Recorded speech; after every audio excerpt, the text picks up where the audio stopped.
Hi, my name is Mackenzie. I'm in third grade at Van Buren Elementary. I love Van Buren Elementary.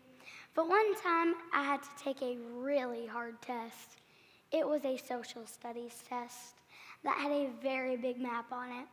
The test was two-sided. On the back, I had to do some matching activity, and it only gave me the first letter of the state. It was so hard. It was worth a lot of points. To me, this test was super important. I am a perfectionist, and I have very high expectations for myself. When Miss Wagers put the test in front of me, and I saw it, I started panicking. I literally started shaking. I started bawling my eyes out. I couldn't control any part of my body. You would think that would be crazy for a 9-year-old to have that much stress and anxiety. However, I had anxiety like this for as long as I can remember. It was during this point in my life where I knew I had to overcome this problem before it got even worse. I know, I'm a train wreck. Have you ever experienced stress or anxiety? Are you a perfectionist?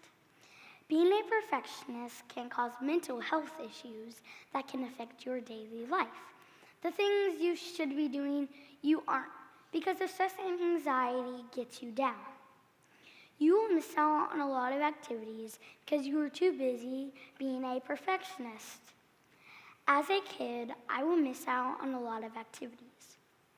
While everyone else is doing fun stuff after they finish their work, I will miss out on it because I'm too busy being a perfectionist. Being a perfectionist can cause other conditions too, like you might not be able to sleep.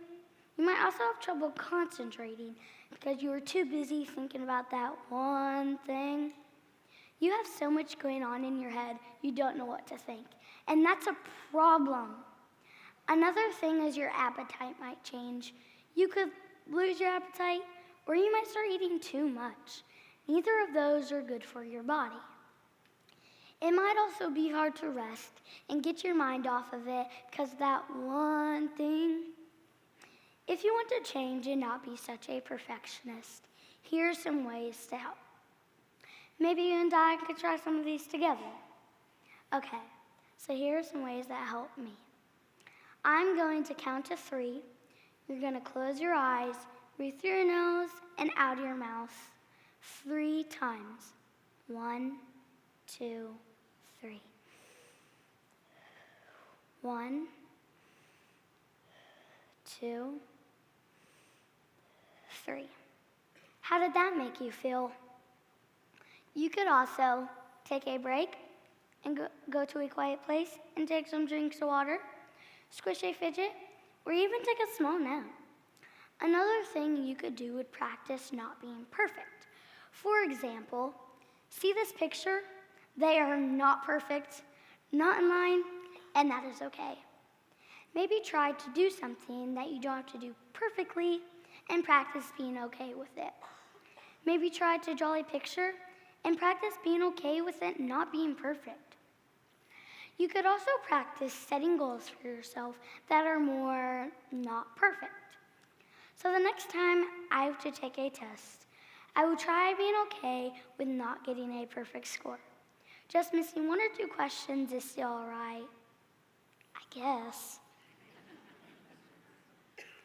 Did you know that Leonardo da Vinci, an icon of the Renaissance period, was a perfectionist? He is known as a painter of a couple famous paintings that you might know of, the Mona Lisa and the Last Supper. He had so much stress that he had many pieces of art that never got finished. He was only able to finish a few, but many more he did not complete. Another icon who was a perfectionist was Steve Jobs, who was a co-founder of Apple. He was so obsessed with detail that it took him and his team over 3 years to complete the first Macintosh. Can you imagine how expensive it would be to pay people for that long to make something?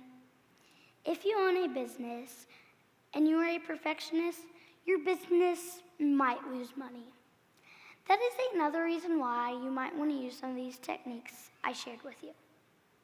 Okay, so now that you know my story, I hope you can see how important it is to not put stress on people by requiring perfection. Now that you know all these things that can happen to you, do you really want a world full of stressed out people? I want to leave you with this thought. Being perfect all the time is an impossible goal. We should all strive for excellence, not perfection. Thank you for listening, and here's to not being perfect.